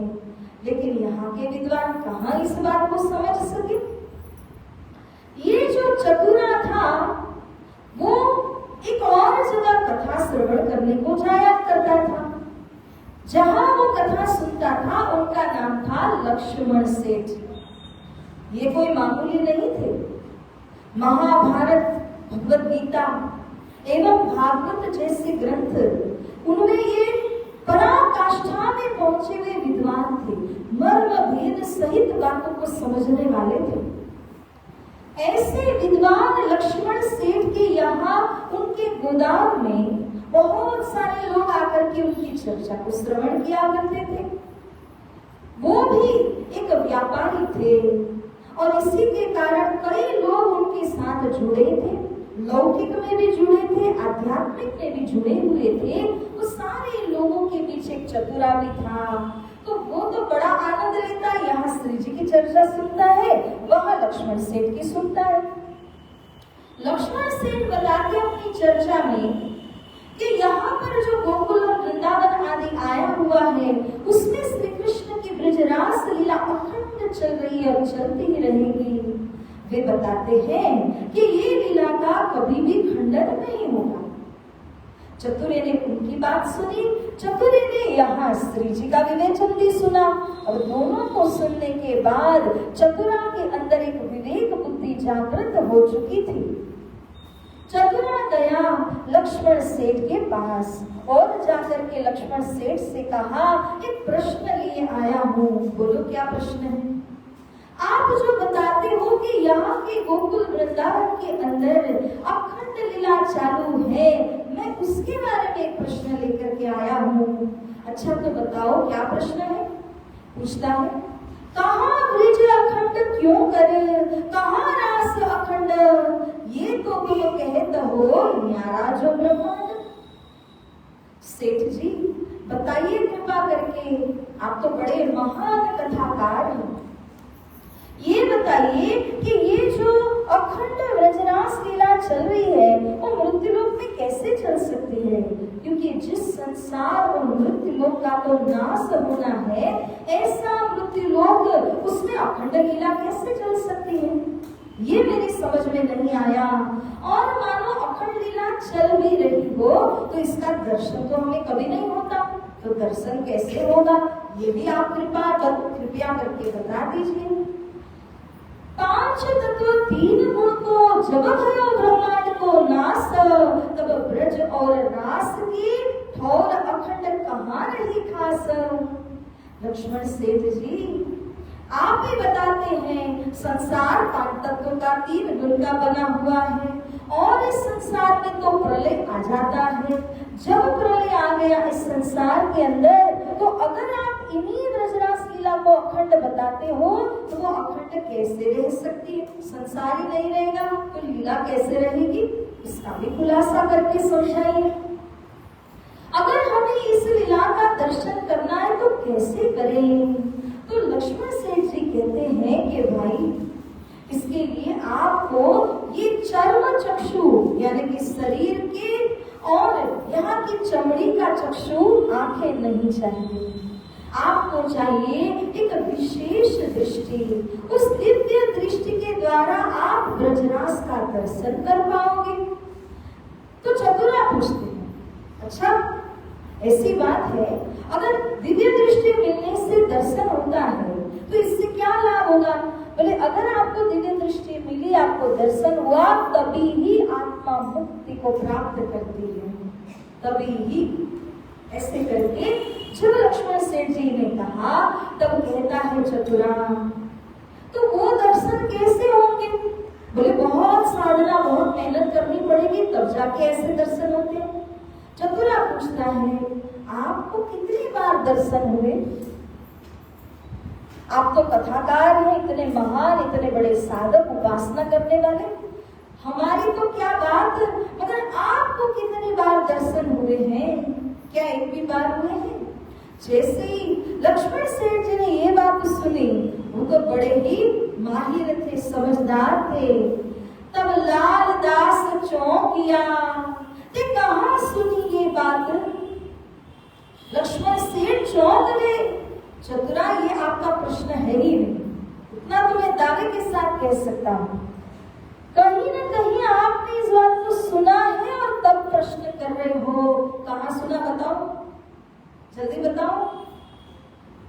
जब इस तरह से प्रश्न किया तो चतुरा कहता है एक नए महात्मा हमारे ठट्ठा नगर में आए हैं, मैं उनकी चर्चा बार-बार सुनता हूँ और ब्रजरास के ऐसे ऐसे वेदों को वो खुलस्त करते हैं जो कभी हमने सुने नहीं थे। यहाँ की लीला और अखंड लीला का भेद वो हमको समझाते हैं। बस अंकुर था, अंकुर में जैसे ही छींटे पड़े पानी के, वो अंकुर अब खिलने लगा और चाहत हो गई कि मैं जा करके उन स्वरूप के दर्शन करूंगा। तो लक्ष्मण सेठ ने कहलवाया चतुरा के द्वारा कि जाकर उन महात्मा से कहिए लाल चाह करे दीदार, लक्ष्मण उनका नाम है। वहां जाकर इतना कहना, एक लक्ष्मण सेठ हैं, वो आपका दीदार करना चाहते हैं, आपसे सत्संग करना चाहते हैं। तो जब चतुरा श्री जी के पास आया, वे तो अटारी के ऊपर में बैठे हुए थे, चर्चा सुना रहे थे और सभी सुंदर साथ मिलकर के भावमग्न होकर सुन रहे थे। चतुरा ने आकर के लक्ष्मण सेठ की बात को पूछा और सभी लोग जो बैठे थे वो श्री जी से कहने लगे उनको मत बुलाना, कदापि मत बुलाना। अरे वो तो ऐसे हैं कि साधु संत और भगवा वेश पहनने वाले को दूर से देखेंगे तो पत्थर मार के भगा देते हैं। हे श्री जी, आपकी चर्चा इतनी सुंदरता से चल रही है, हम नहीं चाहते कि इसमें कोई विघ्न बाधा आए, उनको मत बुलाइए। श्री जी ने सोचा इतने सारे शिष्य मिले हैं, हर एक शिष्य अलग अलग प्रकार का है, मगर कोई आज तक ऐसा तो नहीं मिला जो पत्थर मारने वाला हो, तो इसका भी एक अनुभव किया जाए। और श्री जी को पता ही है कि जो लक्ष्मण सेठ के अंदर इतना ज्ञान भरा हुआ है, चतुरा ने बताया कि वो कितने ज्ञानवान हैं, धनाढ्य में धनाढ्य भी हैं, 99 जहाज उनके चलते हैं अरब भारत के बीच में व्यापार करने के लिए। तो हर तरह से वो संपन्न है। चतुरा ने कहा है तालिब धनी निर्धार, वो तो संपन्न है। तो श्री जी ने कहा कि ऐसे को मैं क्यों ना बुलाऊं।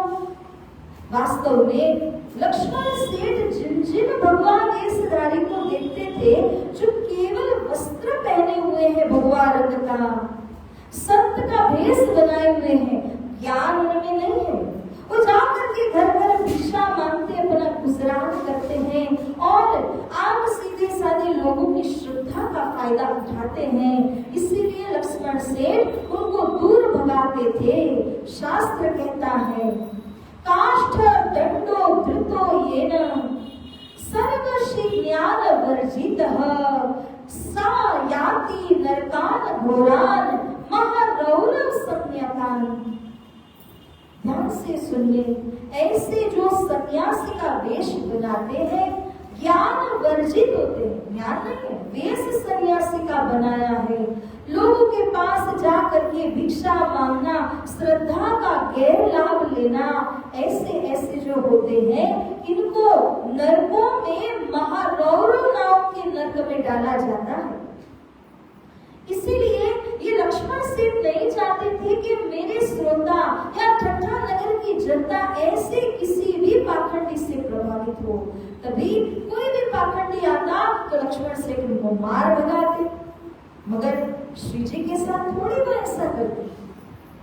तो सभी लोगों के मना करने के बावजूद जब श्री जी को लगा कि मुझे लक्ष्मण सेठ को बुलाना ही है, उन्होंने आज्ञा दी, चतुरा से कहा उनको बुला लाइए। और ये आज्ञा मिलते ही लक्ष्मण सेठ अब पहली बार आए और श्री जी के आकर के चरणों लगते हैं। जैसे ही चरणों में प्रणाम किया, तुरंत वो जो मन के अंदर कलिकाल का जो प्रभाव था, कली मल जो अंदर बैठा हुआ था, वो सब कुछ भाग करके अब लक्ष्मण सेठ अत्यंत निर्मल हो गए। भागा दिल का कुपर जो अन्य साधु महात्माओं के विषय, वैरागियों के विषय लक्ष्मण सेठ को लगता था, वो सारा कुफर दिल से भाग गया केवल दर्शन करने से। चार घड़ी चर्चा सुनी हुई खुशाली मन, फेर के लाल घरों आए रहा कदमों दिल मोमिना। बोले श्री प्राणनाथ प्यारे की, श्री लालदास जी महाराज की। प्रथम मिलाप जब होता है, दर्शन होने से मन शांत हुआ। इसलिए श्री जी नहीं कहते जेने दर्शने नेत्र ठरे अने वचन कहे ठरे अंग। सबसे पहले यदि किसी गुरु के पास जाओगे और यदि उनके अंदर सच्चा ज्ञान है तो उनके अंदर एक आत्म भाव होता है, गहराई का भाव होता है। उस आत्म भाव की वजह से वो आपको इतना पीस, इतनी शांति प्रदान करते, ऐसा करार आपके दिल को आता है मानो वहीं पे बैठे रहे। सीधा साधा उदाहरण है, आप बाहर की जलती गर्मी में से जब एसी में प्रवेश होते हैं ना, वो जो ठंडक मिलती है अपने को, वो कैसी होती है? अच्छा यहीं बैठे रहे, बस वैसी वाली ठंडक का अनुभव होता है मन के अंदर। चलते हुए तबार हुई संसार से जब सदगुरु के चरणों में जाओ तो बिल्कुल वैसी ठंडक का अनुभव होता है। लालदास जी को हुआ, तब उनका मन गहराई में जाने लगा और लगा कि मुझे इनके द्वारा 2 शब्द सुनने हैं। 2 शब्द सुनने लगे, तब श्री जी के साथ में एकांत की चर्चा हुई। 4 घड़ी, एक घड़ी में 22.5 मिनट के हिसाब से 1.5 घंटा उनकी चर्चा चलती है। जब ये चर्चा हुई खुशहाली मन, इतना मन प्रसन्न हुआ, ऐसे प्रफुल्लित हुआ कि अब तो सह शरीर तो लक्ष्मण सेठ घर को चले गए, मगर रहा कदमों दिल मोमिन। श्री जी के चरणों में उनका दिल छोड़ आए, अब दिल अपने पास नहीं रहा। घर में जाकर के पुनः श्री जी की बातों के ऊपर विवेचन करने लगे। श्री प्राणनाथ जी ने ये बात बताई। भागवत गीता महाभारत जैसे बड़े बड़े ग्रंथ उनको जुबानी याद थे। ऐसे विद्वान है लक्ष्मण सेठ। जब घर में जाके मिलान किया, सारी बातें समझ आई। सखियां खेल देखने के लिए क्यों आई थी, कैसे राज्य से खेल मांगा है, वो सारी बातें तो सुनी। एक बात वो समझ नहीं पाई। श्री जी के पास दोबारा संशय लेकर के आते हैं और श्री जी के चरणों में बैठ करके अपनी शंका का निवारण करने लगे। तब लक्ष्मण सेठ ने पूछा कि आपने कई सभी बातें समझ में आती है, लेकिन एक बात मेरी समझ नहीं आई कि किस प्रकार से ब्रह्म प्रियाएं राज्य के चरणों में बैठकर खेल देखेंगी। संभव कैसे हो सकता है कि वो परमधाम में बैठी है, खेल यहाँ का देख रही है, इससे कैसे हो सकता है? अब श्री जी ने कहा, आप तो भागवत के प्रकांड विद्वान हैं, तो मैं आपको भागवत से ही समझाता हूँ। ये श्री जी की विशेषता है कि जिसको जिस विषय का ज्ञान ऑलरेडी होता है, उसे उसी बात से और आगे की बात समझाते हैं। श्री प्राणनाथ जी ने एक सुंदर दृष्टांत उनके सामने रखा। मार्कंडेय नाम के ऋषि का दृष्टांत। हे लक्ष्मण सेठ, आप तो भागवतकार हो और भागवत के अंदर मार्कंडेय ऋषि का दृष्टांत इस प्रकार से आता है। वे बड़े तपस्वी थे। उन्होंने 3 बार माया को परास्त किया 3 जन्म के अंदर। तब जाकर वैकुंठ धाम में मुक्ति हुई। जब वैकुंठ गए तो उन्होंने भगवान विष्णु से कहा, हे प्रभु, आपकी सब बातें कबूल है, मगर आपने जो आपके गीता में लिखाई बात है, मम माया तुरत्यया, मेरी माया को कोई परास्त नहीं कर सकता। मैंने 3 बार आपकी माया को पराजित किया है, तो मैं चाहता हूँ कि आप इस महावाक्य को बदला दीजिए, लेकिन मैंने तो माया को परास्त किया है। भगवान जी ने कहा कि हे मार्कंडेय ऋषि, आप 7 दिन तक रुक जाइए। मैं 7 दिन के अंदर अंदर आपको इस बात का जवाब दूंगा। 6 दिन व्यतीत हुए, अब तक तो सब सही था। 7वां दिन आया और वैकुंठ के अंदर हर रोज भगवान और मार्कंडेय ऋषि नदी किनारे जाते हैं, जल क्रीड़ा करते हैं। पहले भगवान जी जल क्रीड़ा करने को जाएंगे, मार्कंडेय ऋषि उनके लिए चंदन आदि घोटना ये सब कुछ करते रहते हैं। तो ऋषिगण आज चंदन घिसने के लिए जब बैठ रहे थे, भगवान ने कहा आप पहले स्नान को जाइए। तब मार्कंडेय ऋषि अंदर प्रवेश हुए। जैसे ही अंदर स्नान को गए, बड़ी बड़ी लहरें तरंगे उठने लगी। ऋषि उसमें बह गए। बहते बहते बचाओ बचाओ बचाओ पुकार कर रहे हैं, लेकिन कोई बचाने वाला नहीं मिला। बीच में देखा एक बहुत बड़ा मगरमच्छ आया। चाहते न चाहते ऋषि उसके अंदर प्रवेश हो गए। जब अंदर प्रवेश हुए तो अपने 3 जन्मों के अंदर जो उन्होंने माया को परास्त किया हुआ था, वो सारी बातें उनको याद आई। जब वो मगरमच्छ के मुंह से बाहर निकले, तब उनका वेश बदल चुका था और वो स्त्री के वेश में आ चुके थे। ये सब कुछ हो रहा है और मार्कंडेय ऋषि अब स्त्री वेश में बदल गए। जब किसी नदी के किनारे से बह रहे थे, बचाओ बचाओ पुकार कर रहे थे, धोबी ने देखा उस धोबी की स्त्री चली गई थी, मरण हुआ था। धोबी को लगा इसे बचाऊं, अपने घर की स्त्री बनाओ, मेरा भी काम हो जाएगा। बचाने से पहले ही कहा तुम मेरे घर की स्त्री बनोगी। अब क्या उपाय है, कोई पर्याय नहीं है उसके पास। हाँ कह दिया, पहले बचाओ तो सही मुझे। बचा लिया, घर में ले गया, धोबी ने बनाया और सारे उसके बच्चों का पालन पोषण भरण आदि करने लगी। हो गई माया के अंदर। अब इस तरह से करते करते बहुत समय व्यतीत हुआ और भगवान जी जो वहां पर चंदन रगड़ रहे थे, उन्होंने सोचा वे ऋषि जी स्नान करके दोबारा आए क्यों नहीं। दूर दूर दूर देखने, कहीं नदी में नजर भी नहीं आ रहे।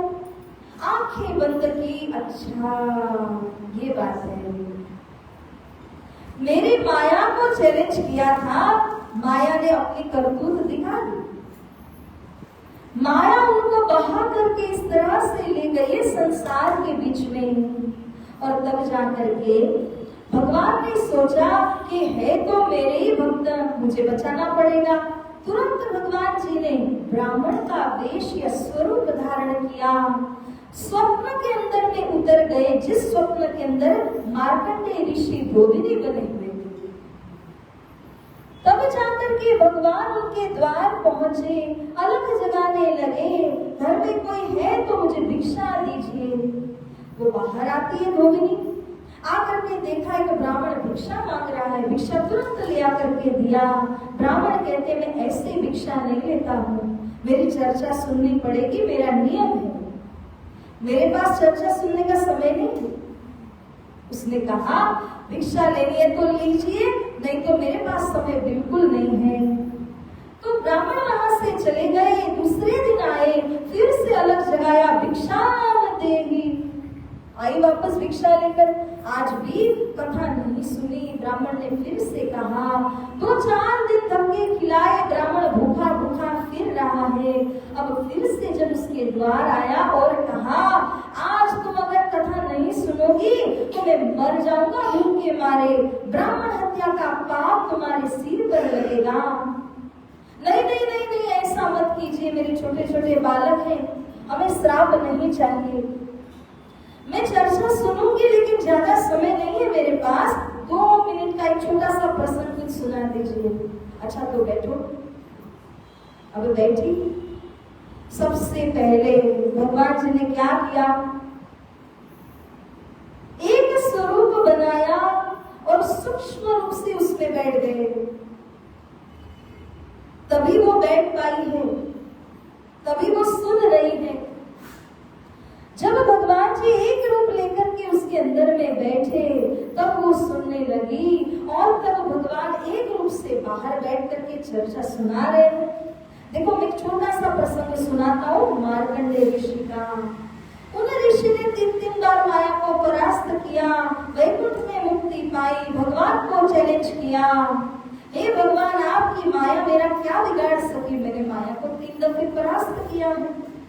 तब भगवान की माया ने उन ऋषि को अब अपना बल दिखाया, पावर दिखाया।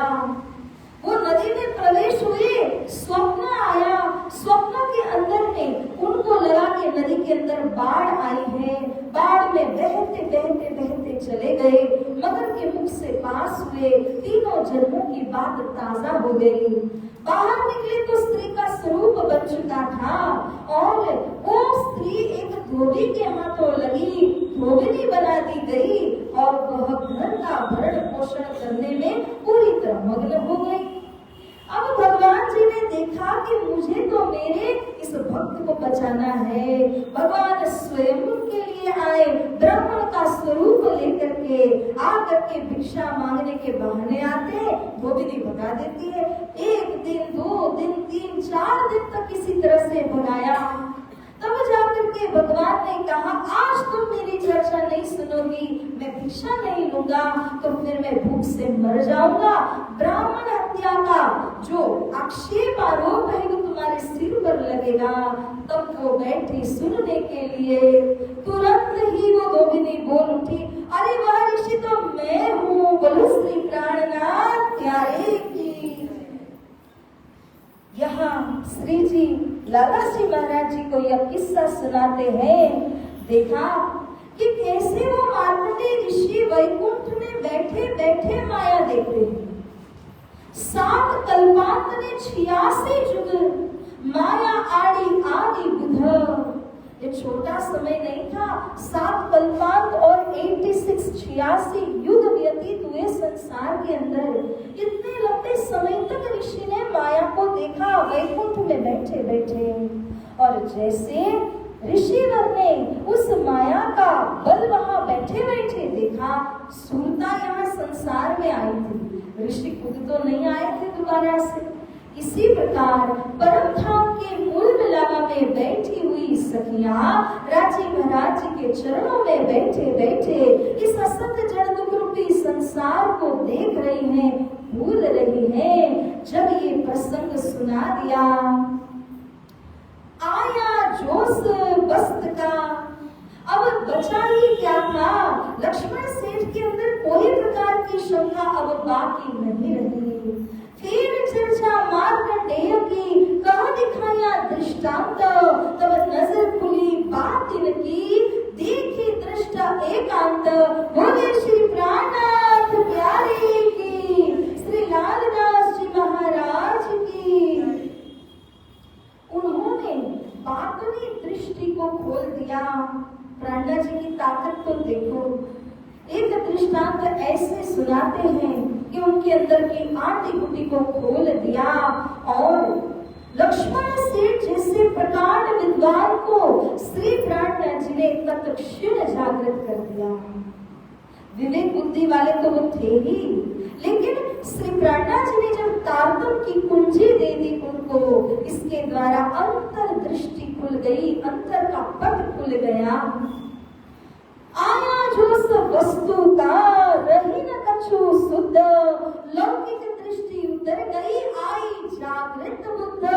बोलो श्री प्राणनाथ प्यारे की, धाम के ध्वनि की। आप चाहे कितनी चर्चा कथा सुन लीजिए, मगर सदगुरु की चर्चा में ही जागृत बुद्धि मिलती है, तारतम की विवेक बुद्धि मिलती है। तो जब ये लालदास जी महाराज के साथ हुआ, इतना जोश आने लगा, क्योंकि अब तो अपनी परात्मा का दीदार हो गया उनको। कैसे मेरी परात्मा बैठी मूल मिलावा में खेल देख रही थी, इस बात की अनुभूति वहां बैठे बिठाए श्री प्राणनाथ जी ने करवा दी। तो प्राणनाथ जी के अंदर कितनी शक्तियां हैं, वो सोचने की बात है। तब लालदास जी महाराज जी की जो लौकिक दृष्टि थी, सांसारिक दृष्टि से सब चीजों को देखा करते थे, अब वो बिल्कुल उतर गई और परम धाम की जागृत बुद्धि अब उनके अंदर में प्रवेश हो जाती है। कलिजुग डरा देख के मेरे ये दुश्मन, मेरा कछु ना चले ये मारत मेरा मन। लालदास जी का आना उनकी जमात का आना है। इस बात को देख करके जब लगभग 150-200 नए लोग धर्म सिद्धांत में जुड़े लालदास जी के साथ साथ, और स्वयं चिंतामणि भी कथाकार गुरु की जगह, लक्ष्मण सेठ भी कथाकार गुरु की स्थान में, जब ऐसे महान व्यक्ति धर्म से जुड़ते हैं, तब उनके शिष्य मंडली भी खींचे चले आते हैं। कलयुग डरा देख के, कलयुग ने जब देखा कि श्री जी की ये जो जमात बढ़ती जा रही है, तब बड़ा डरने लगा कलयुग। और जो गुसाई के बालक रहे हो निंदा तिन में, वैष्णव संप्रदाय के थे लक्ष्मण सेठ, उनके यहाँ जो गुसाई वाले के मंदिर के गादीपति महंत होते हैं, वे सारे इस बात से थरथराने लगे कि जैसे लक्ष्मण सेठ खींचे चले गए, हम भी कहीं खींचे न चले जाएं, हमारे शिष्य को भी ये महात्मा न खींच ले। इस बात से वो अधिक डरने लगे। इस तरह काफी निंदा होने लगी। लक्ष्मण सेठ जी के ऊपर भी काफी बातें हुई, मगर वो तो ज्ञानी थे, जो जो निंदा की बात कहते थे, ज्ञान के द्वारा उनका मुख मर्दन लक्ष्मण सेठ कर देते थे। इस प्रकार से कलियुग का एक न चला। ठट्ठा नगर के अंदर इन दो विशिष्ट आत्माओं की जागरण हुई, कई सुंदर सार की आमदनी हुई, और इस तरह मास 10 तहां रहे, हुआ चलने का दिन, मौसम भई मस्कत की, विदा हुए साथ सबन। अब श्री जी ने यहाँ से विदाई मांगी, शाकुंतल सुकुमार नहीं मिली, बाईजुराज भी नहीं मिली। तब श्री जी कहते हैं, अब मैं आगे प्रस्थान करूंगा। पहले ही विदेश यात्रा मस्कत बंदर को जाने तैयार हुए थे, तूफान लगा, वापिस आना पड़ा। लेकिन अब तो श्री प्राणनाथ जी के ऊपर जो हुक्म था वो पूर्ण हो चुका था। श्री जी अब नाव में बैठ करके मस्कत बंदर पहुंचते हैं। तो सुंदर साजी इसके आगे की जो भितक है मस्तक आवासी की बड़ी सुंदर भितक, उसको आने वाले रोज हम श्रवण करेंगे। आइए चौपाई को दोहराते हैं।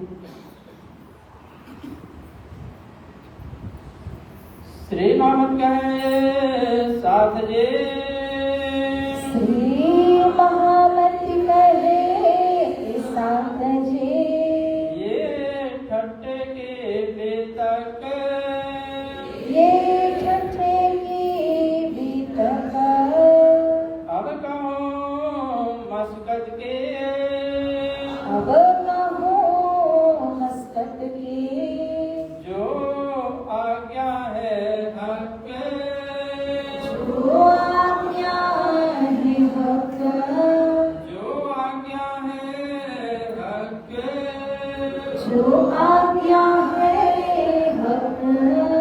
बोले श्री प्राणनाथ प्यारे की, श्री सद्गुरु महाराज की, श्री कृष्ण कन्हैया लाल की, बोल बोल बच्चे वाले की, सर्व सुंदर साथ की प्रणाम।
श्री प्राणनाथ प्यारे की जय।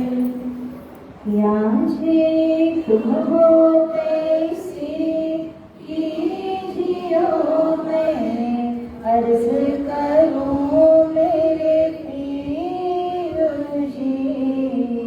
हम जैसी तुम जिन करो मेरा, तलप तलप जाए जीव जी। जीव रातों जीवे नहीं क्यों, मीठे दिल की प्यास जी। तुम बिना किन से कहूँ पिया जी, तुम हो मेरी आस जी। आस गिरानी तो करूं पिया, जो कोई दूसरा हो ये जी। सब विध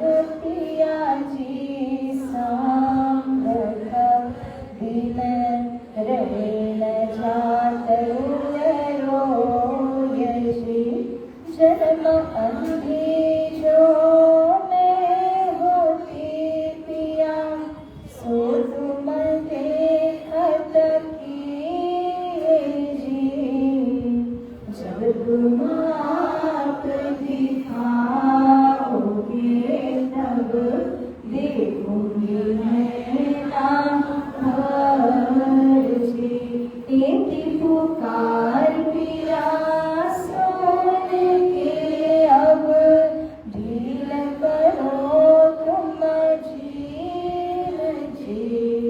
शिव शिव खबर जुड़ी जियो मैं अर्ज करूं दुल्हीन जी।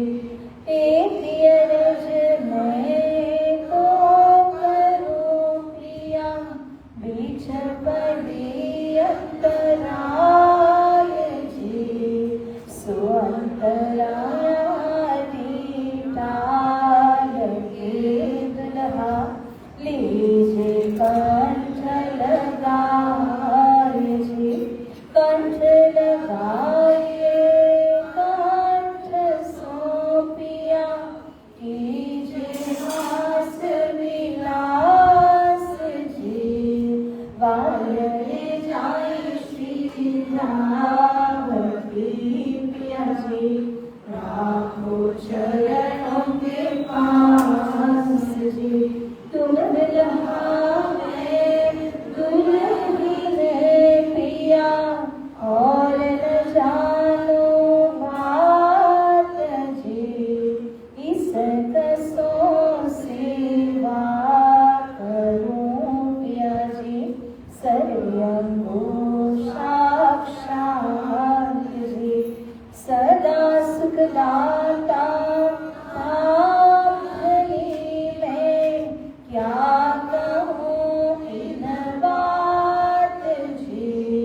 श्री महामती युगल स्वरूप पर प्यारी अंगनावली बली जात जी।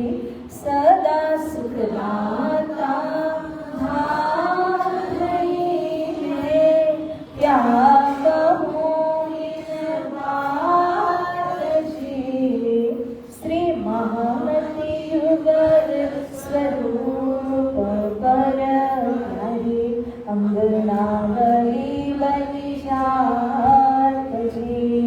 पिया जी तुम होते जियो मैं अर्ज करूं मेरे लिए जी। हम जैसी तुम जीना करो मेरा तरफ जाए जीवन जी।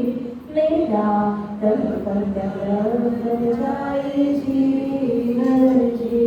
भोगे श्री प्राणनाथ प्यारे की सतगुरु महाराज की कृष्ण कन्हैया लाल की कृष्ण प्रणामी धर्म की तीनों धाम की बोल बोल पंचे वाले की सर्वे सुंदर साथ की प्रणाम।